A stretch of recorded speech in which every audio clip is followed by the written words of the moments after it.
நடேசனாரை போன்ற ஒரு, அதாவது தந்தை பெரியாரை விட, சிங்காரவேலரை விட, மற்ற அனைவரையும் விட மிக மிக தமிழருக்கு நன்மை செய்த ஒரு மனிதர் உண்டு என்று சொன்னால் அது நடேசனார் தான். அவர்தான் 1912 இந்த திருவல்லிக்கேணியில் இன்றைக்கு பெரிய தெரு என்று சொல்லப்படுகின்ற வீரராகவ முதலி தெரு, அது பேர். தேர்தல் காலத்தில் போடுவோம், அதை பெரிய நீண்டு தெருவுனால மக்கள் அதை பெரிய தெரு பெரிய தெரு சொல்ல ஆரம்பித்தாங்க. ஆனால் பதிவுல எல்லாம் அதுக்கு வீரராகவ முதலி தெருன்னு தான் இருக்குது. அந்த தெருவில் ஒரு வீட்டில் குடியிருந்தார். அந்த சொந்த வீடு அவர். அந்த வீட்டில் இருக்கும்போது அவருடைய பேரன் எனக்கு நண்பர் பிச்சை முதலியார்னு ஒருத்தர் இருந்தார். நம்ம ஊருக்கு ஒரு பிச்சை கிடச்சிருக்காரு. அது மாதிரி அந்த பிச்சை முதலியார் உடம்பெல்லாம் காயாக இருந்தார். திருமணமே செய்து கொள்ளவில்லை. அந்த நடேசனாருடைய வழியில் வந்த பேரன் அரசு ஊழியர்களுக்கு கடன் கொடுக்கிற வங்கியில் பணி செய்தார். மிக அருமையான நண்பர் அவர். திராவிட அந்த சேப்பாக்கம் தொகுதி திராவிட முன்னேற்ற கழகத்தினுடைய அவைத்தலைவராக இருந்தார் அவர். அந்த நண்பர் எனக்கு ரொம்ப வேண்டியவர். அந்த இடம் இன்றைக்கு நடேசனார் நூலகம் என்று இருக்கிறது. அது அவருடைய வீடு தான். ஆனால் ஒரு பதிவிலே பெரிய தெருவில் ஒரு வீடு என்று இருக்கிறது. அதுதான் இன்றைக்கி நூலகமாக இருக்கிறது. இன்னொரு எழுதியிருக்கிறார் அக்பர் தெருவில் ஒரு வீடு இருந்ததுன்னு. அது ஒரு 4 தெரு தள்ளலாம் அக்பர் தெருன்னு ஒன்று இருக்குது. அக்பர் தெருவில் இருந்தாருன்னு ஒருத்தர் எழுதியிருக்கிறார். அது சரி இருக்காது. ஐயா ஆசிரியர் எழுதியிருக்கிறாரு பெரிய தெருவில் ஒரு வீடு, அவர் நடேசனாருடைய வீடுன்னு. அதுதான் இன்றைக்கி நூலகமாக இருக்கிறது. அதுதான் சரியாக இருக்கும்.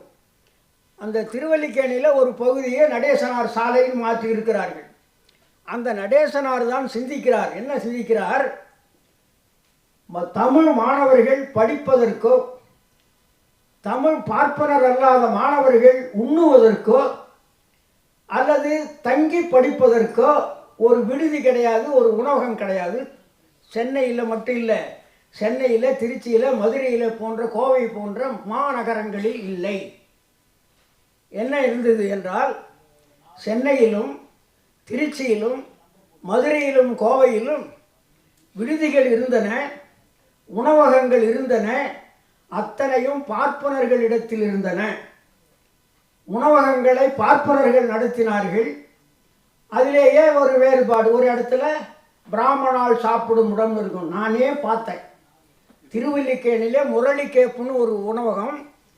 அந்த உணவகத்தில் நடந்த போராட்டத்தை நான் நேரடியாக பார்த்தவர்.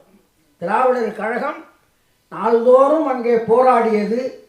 அவன் எண்ணெயை காய்ச்சி ஊற்றினான், மிளகாய் பொடியை தூவினான், எல்லாமே செய்தான். அதனுடைய விளைவு அவன்தான் நினைக்கிறேன். சிந்தாதிரிப்பேட்டையில் ஒரு முரளிகேப்பு இன்னைக்கு இருக்குது. சிந்தாதிரிப்பேட்டையில் இந்த மீன் சந்தைக்கு எதிர முரளிகேப்புன்னு ஒன்று இருக்குது. கேப்பு மூடியாச்சு. அந்த இடத்துல இப்போ சங்கீதான்னு ஒரு உணவகம் இருக்கிறது. அந்த முரளிகேப்பு பெரிய மாடி, 2வது மாடி, 2 மாடி மாடி மேலே இருந்துக்குன்னு எண்ணெயை காய்ச்சி ஊற்றணும், மிளகா பொடியை தூவணும், நெருப்பள்ளி கொட்டினான். இவ்வளவும் செஞ்சான். ஏன்? பிராமணால் சாப்பிடுமிடம் என்று இருக்கக்கூடாது என்று போராடினார் தந்தை பெரியார். அங்குதான் ஒன்று சொன்னார், இவ்வளோ நாளாக நடத்துறீங்களே, என்ன பண்ண முடியும் உங்களாலன்னு ஒருத்தன் கேட்டான். அது சொன்னார், மயிரை கட்டி மலையை இழுக்கிறேன், வந்தால் மலை போனால் மயிருன்னார். அங்கே தான் ஆரம்பிச்சது அந்த சொற்பொழு. அந்த சொலவடை தந்தை பெரியாருடைய வாயில் வருவது அந்த முரளிகேப்பினுடைய போராட்டத்தில் தான் வந்தது. ஏன் சொல்கிறேன்னா, ஒரு உணவகத்தில் சாப்பிடுவதற்கு ஒரு இடம் அவருக்கு தனியாக இருந்தது. மற்ற இடத்துல நமக்கு போய் சாப்பிட்ணும், அந்த இடத்துல போகணுன்னா சாப்பிட முடியாது. அது மட்டும் இல்லை, இன்னொன்றை நான் இப்பொழுது சொல்லுகிறேன், நீங்கள் எல்லாம் அதை செய்யணும். எனக்கு வேதனையாக இருக்குது. அதாவது உணவகத்தில் இலை எடுக்கிற வேலை என்ன யார் செய்தான் தெரியுமா? உணவகம் நடத்தினவங்க பூரா பார்ப்பனர்கள். அவர்கள் பார்ப்பனர்கள் எடுக்க மாட்டானுங்க, அவங்க வச்சுட்டு போடுவானுங்க, அவன் பார்ப்பானே எடுத்துகிட்டு போயிடுவான். தமிழன் சாப்பிட்ற இலையெல்லாம் தமிழனே எடுத்தாகணும். எனக்கே நடந்தது. நான் 1971 தஞ்சாவூர் போயிருந்தேன். அங்கே ஒரு உணவகத்தை, எனக்கு இந்த பழக்கம் தெரியாது, ஒரு உணவகத்தில் போய் சாப்பிட்டுட்டு போய் கையை கழுவுறேன். பின்னாலே ஒருத்தன் வந்து நிற்கிறான். என்ன நீ மெட்ராஸான்னு கேட்டான். 1971 நீ என்ன மெட்ராஸான்னு கேட்டான். ஆமாண்ணே, இங்கே வா, நான் ஏழையை எடுக்கணும். அன்னையிலேருந்து பாப்பா உணவகத்துக்கு போகிறதே இல்லைன்னு முடிவு எடுத்தேன். ஏன் சொல்ல வரேன்னா, பார்ப்பானுடைய சூழ்ச்சி என்ன, நம்முடைய உணவகத்தில் அவன் சாப்பிட்ட இலையை நாம் எடுக்கக்கூடாதுன்ற கொள்கை அவனுக்கு. காசு நாம் தர்றோம், காசு கொடுத்துட்டு சாப்பிட்றோம், அவன் வந்து இலை எடுக்க சொல்கிறான் நம்மளை. அது பாப்பா ஹோட்டலில் நடந்துகிட்டு இருந்தது எவ்வளோ நாளாக. இப்போ பாப்பா ஹோட்டலில் இல்லை, தமிழனே செய்கிறான். இந்த உண்மை தெரியாமல் பல தமிழர்கள் உணவகங்கள் நடத்துகிறார்கள். பலகை போட்டு வச்சிருக்கிறோம், சாப்பிட்ட இலையை எடுக்கவும். தமிழன் ஏன்டா எடுக்கணும்? அப்புறம் கழுவணும், மேசையை துடைக்கணும்னு எழுதி வைக்க வேண்டியது தானே. இதை நாம் போராட வேண்டும். உண்மையிலேயே இலை எடுக்கிற வேலை எதுக்கு? இவனே தூக்கின்னு போகிறான். சில உணவகங்களில் எழுத கூட இல்லை, இவனே தூக்கின்னு போடுறான். ஏன் சொல்ல வரேன்னா, தமிழன் சாப்பிட்ட இலையை எடுக்கக்கூடாது என்று பார்ப்பனர்கள் கொண்டு வந்த அந்த பழக்கம் இன்றைக்கு தமிழர்களை பிடித்து கொண்டது. தமிழன் உணவகம் நடத்துகிறான், தமிழ இலையை தமிழை எடுக்க சொல்கிறான். இதுக்கு ஒரு போராட்டம் தேவை. இல்லைன்னா அங்கே போய் சாப்பிடக்கூடாது, அதை செய்யணும். இலை எடுக்கிறதுனால நாங்கள் சாப்பிட மாட்டோம் அப்படின்னு சொல்லணும். சரி, ஏன் இதை சொல்ல வரேன்னு கேட்டால், இப்படி பார்ப்பனர்கள் உணவகம் நடத்தினார்கள், அதனால் சாப்பிடுவதற்கும் ஒரு வாய்ப்பு இல்லை. அது மட்டும் இல்லை, இந்த சென்னை நகரத்தில் வந்து மேல் படிப்பு படித்து தங்கி கொண்டு படிப்பதற்கு ஒரு விடுதி கிடையாது. பார்ப்பனர்கள் விடுதிகளில் சேர்க்கிறது இல்லை. அதனால் சிந்தித்தார் யார்? நம்முடைய நடேசனார். அப்பொழுதுதான் அவருக்கு அது திராவிட, அதாவது முதல்ல திராவிட இல்லை, ஐக்கிய சங்கம்னு ஆரம்பிக்கிறார். சென்னை ஐக்கிய சங்கம் ஆரம்பிக்கிறார். அது 1912 அதையே 13 தான் திராவிட சங்கம்னு ஆரம்பிக்கிறார்.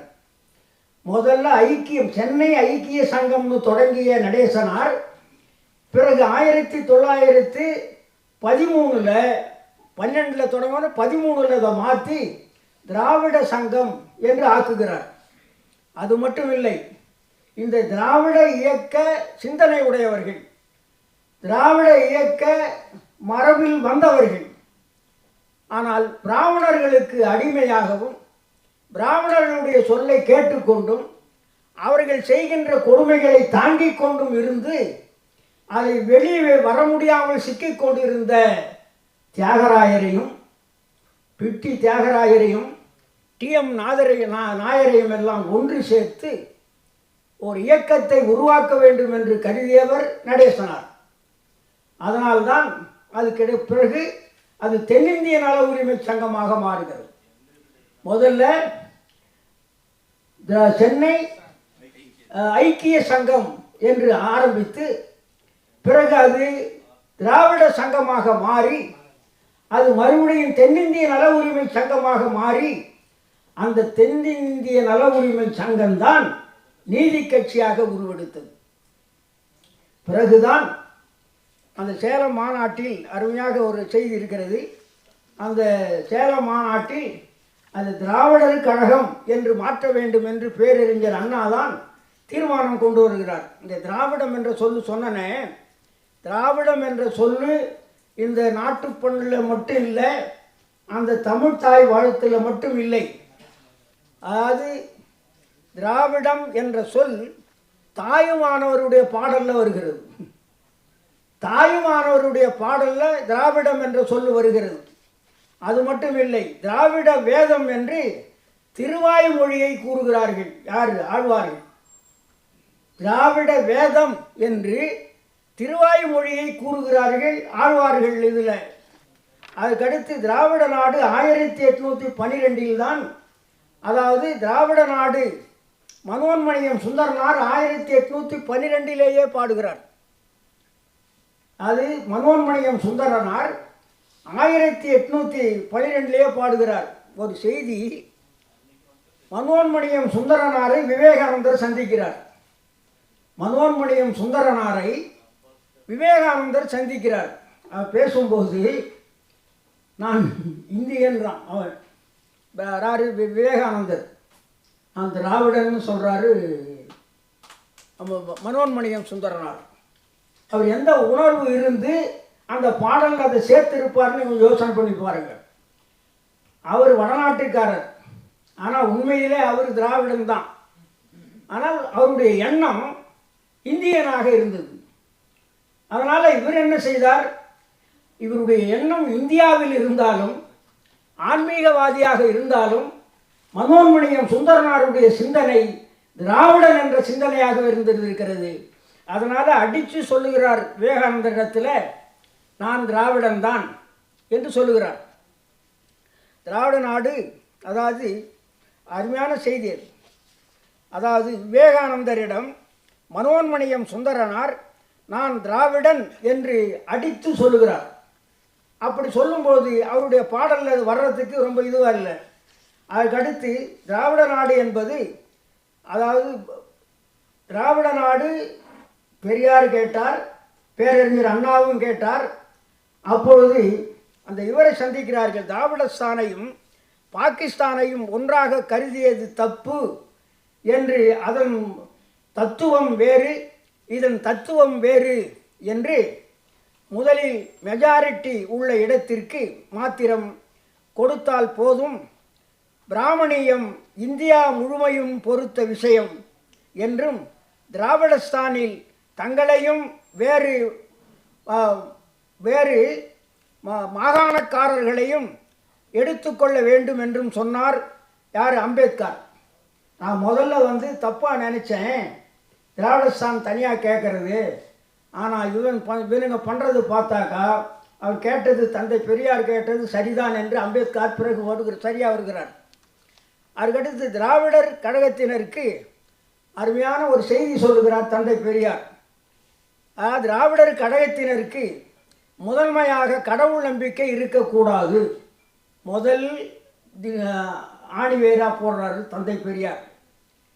அதனைப் போலவே சாதி, மதம், சாத்திரம், பழக்க வழக்கம், பெரியவர்கள் சொன்னவை இவையெல்லாம் அவனவன் அறிவுக்கு உதித்தபடி தக்கபடி கற்பித்து கொண்டவையே. கடவுள், மதம் என்பதெல்லாம் இன்று நாட்டுக்கு நாடு வேறுபட்டே காணப்படுகின்றன. இதில் உண்மை இருக்குமானால் சூரியன் இருக்கிறது, அது எங்கும் ஒரே தன்மையாகத்தான் இருக்கிறது. அதனின்றும் மாறுபாடு இல்லை. எல்லா நாட்டுக்கும் எல்லா மதத்திற்கும் ஒரே தகமையான, அதாவது தன்மையானதாகவே இருக்கிறது என்று தந்தை பெரியார் கூறுகிறார்.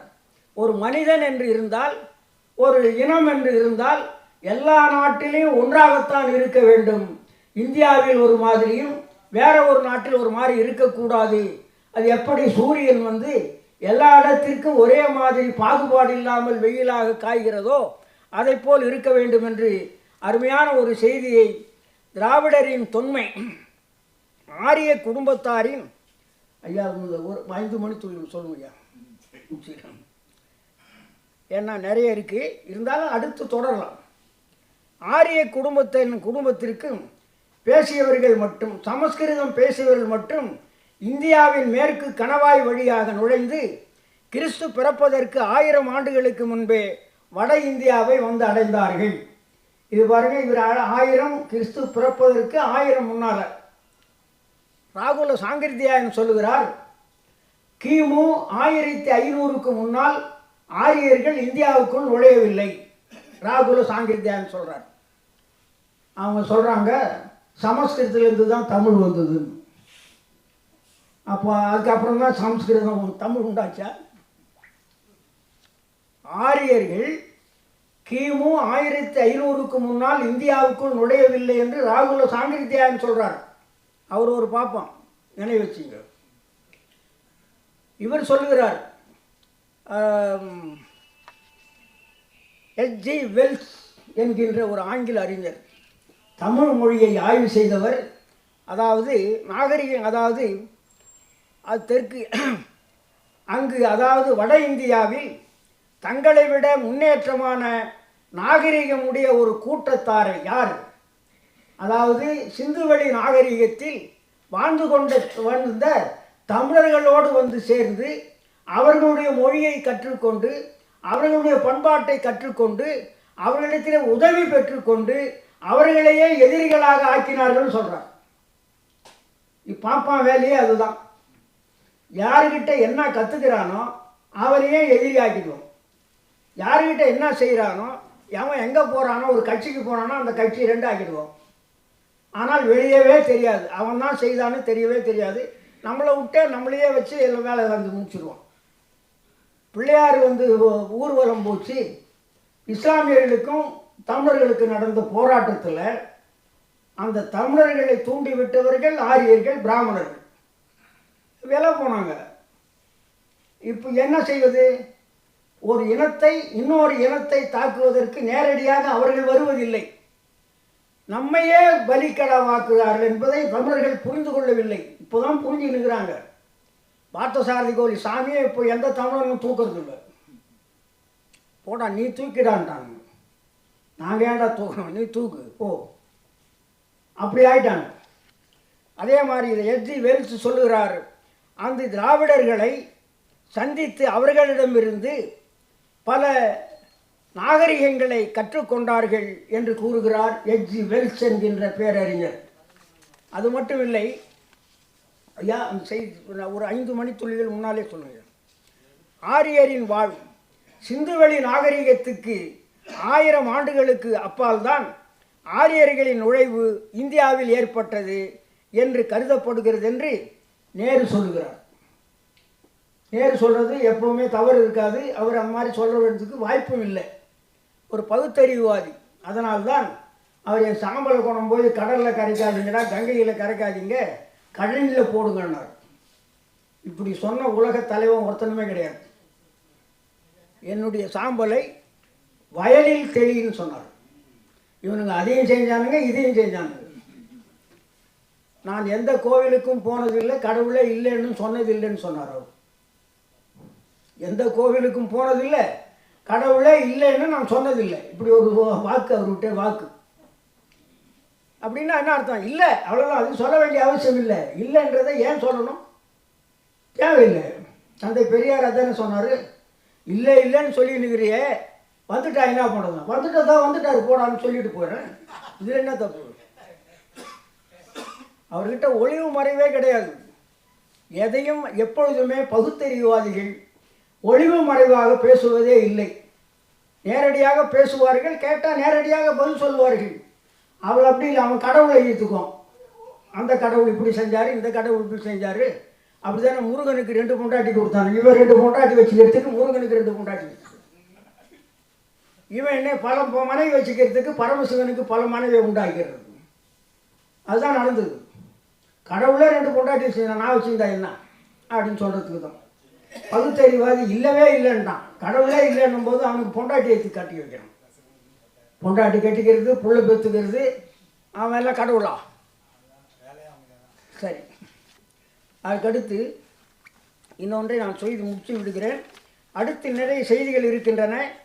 அடுத்து 1912ஆம் ஆண்டு நடேசனார் தொடங்கிய அந்த இயக்கம் என்ன ஆகிறது என்று சொன்னால், 16இல் தான் அந்த, அதாவது முதல்ல திராவிட அதாவது சென்னை ஐக்கிய சங்கம் தொடங்கினார். அடுத்து திராவிட சங்கம்னு அதை மாற்றினார். அதுக்கு அடுத்து தென்னிந்திய நல உரிமை சங்கம்னு பண்ணார் இல்லையா, அதோட விடலை. 1916இல் மாணவர் அதாவது திராவிட மாணவர் இல்லம் என்று ஒரு விடுதியை தொடங்குகிறார். அதாவது நாமெல்லாம் சொல்லிட்டு போயிடுவோம், அவர் சொல்லிட்டு போவது மட்டும் இல்லை, உழைத்தார், உண்டாக்கினார், தமிழர்களை வாழ வைத்தார். உண்மையிலேயே தமிழர்கள் நாம் இன்றைக்கு தலை நிமிர்ந்து வாழ்கிறோம் என்று சொன்னால் அதுக்கு விதையிட்டவர், வித்திட்டவர் நடேசனார் தான். அவர் இல்லைன்னு சொன்னால் நாம் இன்னைக்கு இல்லை, அவர் இல்லைன்னா பெரியார் இல்லை, அவர் இல்லைன்னா அண்ணா இல்லை, அவர் இல்லைன்னா கலைஞர் இல்லை. அவர் தான் எல்லாருக்கும் வழிகாட்டியாக இருந்திருக்கிறார். திராவிட மாணவர் இல்லம்னு தொடங்கி அவர்கள் அங்கே வந்து தங்கி கொள்ளலாம், உணவு சாப்பிட்டு கொள்ளலாம், படித்து விட்டு அந்த மாணவர்கள் தங்கி கொள்வதற்கு என்னன்னா ஒரு நகரம் இல்லை, ஒரு நகரம் இல்லை, சென்னையில் இல்லை, மதுரையில் இல்லை, கோயம்புத்தூரில் இல்லை, திருச்சியில் இல்லை, ஒரு விடுதி இல்லை. இதை உண்டாக்கியவர் நடேசனார். அதற்கடுத்து அந்த அவர் உண்டாக்கிறதோடு அதோடு இல்லாமல் திராவிட இயக்கம் தோன்றி நாட்டை சீரழித்து விட்டது என்று சொல்லுபவர்கள் இதனெல்லாம் கொஞ்சம் யோசனை பண்ணி பார்க்கணும். ஒரு உணவகத்தில் போய் சாப்பிட முடியாது, தங்குவதற்கு இடம் இல்லை. இப்படி இருந்த ஒரு சமுதாயத்தை மாற்றி இன்றைக்கு எங்கேயாவது பிராமணால் சாப்பிடும் இடம் இருக்குதா? பிராமணால் உணவகம் எங்கேயாவது, அதாவது ஹோட்டல் எங்கேயாவது இருக்கா? அது மட்டும் இல்லை, பெரியார் செய்த வேலைகள் பார். அந்த காலத்தில் தொடர்வண்டி நிலையத்திலெல்லாம் இங்கே வந்து பிராமணால் சாப்பிடும் இடம், இதரால் மற்றவர்கள் சாப்பிடும் இடம் இருந்துதான். எங்கே? தொடர்வண்டி நிலையங்களில். தொடர்வண்டி நிலையங்களில் பிராமணால் சாப்பிடும் இடம், இதரால் சாப்பிடும் இடம் இருக்கிறது. இதை எடுக்க வேண்டும் என்று போராடி அதை நீக்கிவிட்டார். இன்றைக்கி எங்கேயாவது தொடர்வண்டி நிலையத்தில் இங்கே பிராமணால் சாப்பிடும் இடம், இதரால் சாப்பிடும் இடம் இருக்கா? ஒருத்தனாவது சிந்திச்சு பார்க்க வேணாம். ஏமே இருக்கா? காலில் செருப்பு போட்டுன்னு போடாது, கொஞ்சம் அது ஒன்றும் வர வேணாம். நீ தினமும் செருப்பு போட்டுன்னு போகிறீங்க, செருப்பு போட்டுன்னு நடக்க முடியுமா? கொடை பிடிச்சின்னு போக முடியுமா? மேலே துண்டு போட முடியுமா? வேட்டியை முழங்காலுக்கு கீழே தொங்க போட முடியுமா? இவ்வளவும் செய்கிறியே, மேலே போட்டு பேச முடியுமா? தமிழன்னு சொல்ல முடியுமா? இவ்வளவும் வாங்கி கொடுத்தது தந்தை பெரியாரும் சி நடேசனாரும். அது வந்து திராவிட தன்னுடைய குடும்பத்தை அழித்து கொண்டார்கள், நம்முடைய சொத்தை அழித்து கொண்டார்கள். ஒரு இனத்துக்காக, ஒரு இனம் வாழ வேண்டும் என்பதற்காக எல்லாவற்றையும் இழந்தவர்கள், சம்பாதித்தவர்கள் இல்லை. அவர்கள் போட்ட பிச்சை தான் நாம் வாழ்ந்து கொண்டிருக்கிறோம். நாம் இன்றைக்கு அவர்கள் எல்லாம் முள் தரையிலும் கட்டாந்தரையிலும் முள்ளும் பள்ளும் மேடும் பள்ளமும் இருந்த குகைகளிலும் நடந்தவர்கள். இன்றைக்கு நாம் பட்டு மெத்தை விரிக்கப்பட்டிருக்கு பளபளன்னு நடந்து கொண்டிருக்கிறோம். இதற்கு காரணம் நடேசனார் போன்ற மிகப்பெரிய திராவிட இயக்க தலைவர்கள். மறந்துவிடக்கூடாது. அதாவது ஏன் இதெல்லாம் வந்ததுன்னு சொன்னால், இவர் ஐயா அவர் நூற்றாண்டு, திராவிட இயக்க நூற்றாண்டு, திராவிட இயக்க நூற்றாண்டுன்னு ஒரு நூல் எழுதியிருக்கார் ஆசிரியர் அவர்கள். திராவிடர் இயக்க நூற்றாண்டு என்னும் நூலில் ஒரு செய்தி தர்றாரு. ஏன் திராவிட இயக்கம் தோன்றியது, ஏன் தென்னிந்திய நல உரிமை சங்கம் தோன்றியது, ஏன் நீதி கட்சி தொடங்கியது, அதற்கு பட்டியல் போடுகிறார். படிக்கிறவர்களில் எல்லாரும் அவர்களாகவே இருந்தார்கள், ஒருத்தர் கூட நம்ம தமிழர்கள் கிடையாது. அப்படி இருந்தால் ஒரு கிறிஸ்துவர் இருப்பார், இல்லைன்னா ஒரு இஸ்லாமியர் இருப்பாரே தவிர தமிழன் ஒருத்தர் கூட கிடையாது. அது வந்து அப்படி இருந்த ஒரு நிலையை மாற்றி 2010 ஒரு கணக்கெடுத்து 2009 ஒரு கணக்கெடுத்து கொடுக்குறார் ஆசிரியர் அவர்கள். திராவிட இயக்க நூற்றாண்டுன்ற ஒரு நூலில் இப்போ இருக்கிற நிலையை, அப்பொழுது இருந்த நிலை, தொடக்கத்தில் ஒருவர் கூட கிடையாது தமிழன். இப்பொழுது சொல்லுகிறார், தாழ்த்தப்பட்டோர் 300 பேர், 460 இடங்களில், 460 இடங்களில் தாழ்த்தப்பட்டோர் 300 பேர், மிகவும் பிற்படுத்தப்பட்டோர் 72 பேர், தாழ்த்தப்பட்டவர் 18 பேர். மிகவும் தாழ்த்தப்பட்டவர் 72 பேர், தாழ்த்தப்பட்டவர் 18 பேர், முஸ்லீம்கள் 10 பேர், முற்படுத்தப்பட்டோர் 54. மொத்தத்தில் 460 இடத்துல 50 பேர் தான் முற்படுத்தப்பட்டோர். அது கூட பார்ப்பனர்கள் இல்லை, முற்படுத்தப்பட்டோரில் இருக்கிறான். ஒன்று கூட தமிழனுக்கு இல்லாத இடத்துல இப்படி பிரித்து 400 பேர் வருகின்ற இடத்துக்கு நாம் முன்னேறி இருக்கிறோம். இது எப்போ? 2009 கொடுத்த கணக்கு. இன்றைக்கு கணக்கு எடுத்தால் உண்மையிலேயே இந்த தமிழ்நாட்டில் இருந்து வெளிநாட்டுக்கு போய் பொறியாளர்களாகவும் பெரிய பெரிய அதிகாரிகளாகவும் பெரிய வழிகாட்டிகளாகவும் இயக்குநர்களாகவும் பல்வேறு நாடுகளில் 3 லட்சம் பேர் வாழ்கிறார்கள். 3 லட்சம் பேர் தமிழர்கள் இருக்கிறார்கள். இங்கே பேசுகிறானே மேடை ஏறி ஒருத்தன் திராவிட இயக்கத்தால் தான் நாடு சுடுகாடாச்சுன்னு அவன் புள்ள வெளிநாட்டில் சம்பாதிச்சுன்னுக்கிறான் லட்சக்கணக்கில். யார்? பெரியாரால தான், திராவிட இயக்கத்தால் தான். அதை நினைச்சாலே அவனால் பேச்சு வராது. யாராலடா இது வந்தது? ஒரு தமிழன் படிக்கக்கூடாது என்று இந்த இடத்தில் என்ன ஒரு அறிவிப்பு. அப்பொழுது நான் வந்து விடுகிறேன். 2010 ஒரு கணக்கு கொடுக்குறாரு. இதெல்லாம் இருக்கட்டும். அப்படி வந்து திராவிட நாடு இதழை தந்தை இவர் பேரறிஞர் அண்ணா 7/3/1942 தொடங்குகிறார். அதில் தான் புரட்சி கவிஞர் பாரதிதாசனுடைய அந்த தமிழுக்கும் அமுதென்ற பேர் என்ற அந்த செய்யுளை முதலாவதாக அட்டையில் போடுகிறார். ஒரு செய்தி சொன்னால் நல்லா இருக்கும். ஈரோடு ஆற்றலரசன் ஒரு கவிஞர் இருக்கிறார். அவர் இப்பொழுது ஆத்தூரில் இருக்கார், சேலம் ஆத்தூரில் இருக்கார். அவர் உண்மையான பேர் சக்திராஜ். ஒரு கவிதை எழுதி அண்ணாவினுடைய திராவிட நாடு ஏட்டுக்கு சக்திராஜ் என்ற பேரில் ஒரு கவிதை எழுதி அனுப்புகிறார். அவர் அண்ணா அந்த கவிதையை முதல் பக்கத்தில் அட்டையில் மிக அழகாக போட்டிருக்கார். அவருக்கு இதழையும் அனுப்பி வச்சிருக்கிறார். இவர் படிச்சுட்டு பார்த்தா அதில் என்ன பேர் இருந்தது? ஆற்றல் அரசன்னு இருந்தது. என்னன்னா, நான் சக்திராஜன்னு பேர் இல்லை பாட்டு எழுதினேன், என் கவிதையை போட்டிங்க, எவன் பேரையே அதன் கீழே போட்டிங்களேன்னு இவர் கடிதம் எழுதுகிறார். அண்ணா திரும்ப எழுதுகிறாரு, உன் பேர் தான், உன் கவிதை தான், உன் பேர் சமஸ்கிருதத்தில் இருந்தது, நான் அதை தமிழாக்கி போட்டிருக்கேன்னு பேரறிஞர் அண்ணா சொன்னார். இன்றைக்கும் ஆற்றலரசாக தான் வாழ்ந்து கொண்டிருக்கிறார். ஏன் சொல்ல வரேன்னா, திராவிட இயக்கம் செய்த சாதனைகள் இப்படியெல்லாம் ஏராளம். அவர் அப்படியே சக்திராஜன் போட்டு போயிருக்கலாமே, இன்னும் ஏன் இது செய்யலாமே? செய்யலை. அவருடைய உணர்வு தமிழ் உணர்வு. அந்த உணர்வை அதாவது இதில் தான் காட்டுகிறார். 19/8/1944 தான் சேலத்தில் நடைபெற்ற நீதி கட்சி மாநாட்டில் தான் பேரறிஞர் அண்ணா அந்த தென்னிந்திய நல உரிமை சங்கத்தை அதாவது மாற்றி திராவிடர் கழகம் என்னும் பெயரை சூட்டுகிறார். திராவிடர் கழகம் என்ற பெயரை சூட்டுவதற்கு பேரறிஞர் அண்ணா தான் தீர்மானம் கொண்டு வருகிறார். அது ஏற்கப்படுகிறது. 17/9/1949 திராவிட முன்னேற்ற கழகம் தோற்றுவிக்கப்படுகிறது. 1967 பேரறிஞர் அண்ணா அவர்கள் முதலமைச்சராகிறார். பிறகு 1969 முத்தமிழறிஞர் கலைஞர் முதலமைச்சராகிறார். பிறகு 71 அவரே வருகிறார்.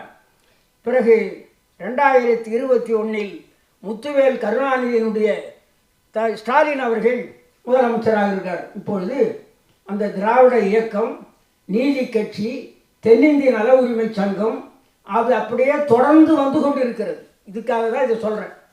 இன்றைக்கு நாம் எப்பொழுது 1912 திராவிட இயக்கம் தோன்றியதோ அந்த திராவிட இயக்கம் தான் இன்றைக்கும் ஆண்டு கொண்டு இருக்கிறது. திராவிட மாதிரி ஆட்சியாக, வேற ஒன்றும் இல்லை. அதுக்கடுத்து ஒன்றை சொல்லி நான் நிறைவு செய்து விடுகிறேன். அடுத்து தொடரலாம். தாழ்த்தப்பட்ட திராவிடரிடமிருந்து பல காரியங்களை கற்றுக்கொண்டார்கள். அதாவது இவன் காலத்தில் தென்னிந்தியா திராவிடருக்கு சொந்தமாக இருந்தது போட்டோம். அதுக்கடுத்து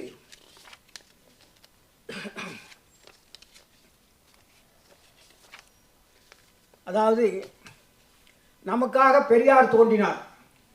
அதாவது தன் கருத்துக்களை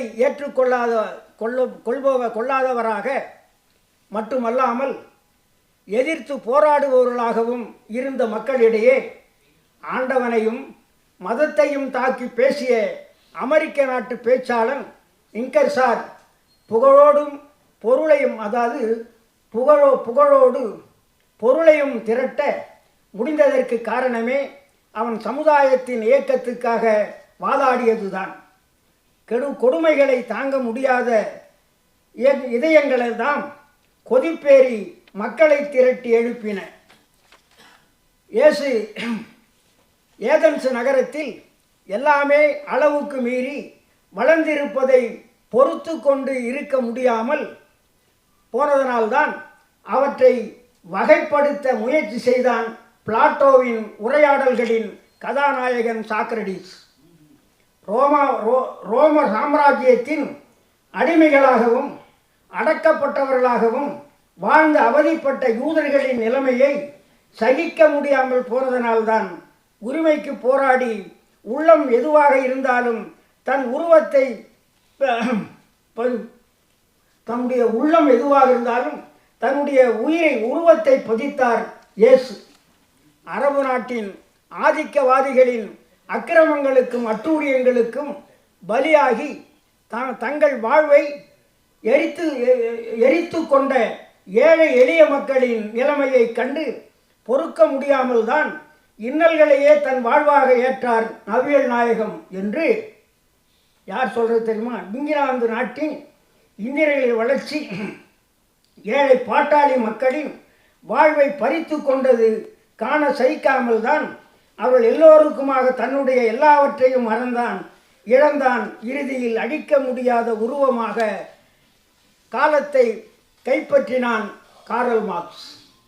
இப்படி சொன்னவர் யார் தெரியுங்களா? தத்துவ மேதை டி.கே. சீனிவாசன் அவர்கள். நான் சொல்லுகிறேன், இவர்களைப் போல் உலக முதல் மாந்தன், உயர்ந்த நிலை பெற்றவன், நாடாண்ட மாமன்னன், காதலுக்கும் வீரத்துக்கும் பாலம் அமைத்து போராடிய மரத்தமிழன் கல்லின் காலில் வீழ்ந்து கிடப்பதையும், தர்பை புல்லின் சிக்கி தவிப்பதனையும், பூநூலில் கட்டுப்பட்டு கிடப்பதனையும், புலியாக வாழ்ந்த தமிழன் புழுவாய் பூச்சியாய் கிடப்பதாகவும் பார்த்து கிடப்பதனையும் பார்த்து புழுங்கி போனதனால்தான் தந்தை பெரியார் தோன்றினார் நமக்காக. வணக்கம், நன்றி.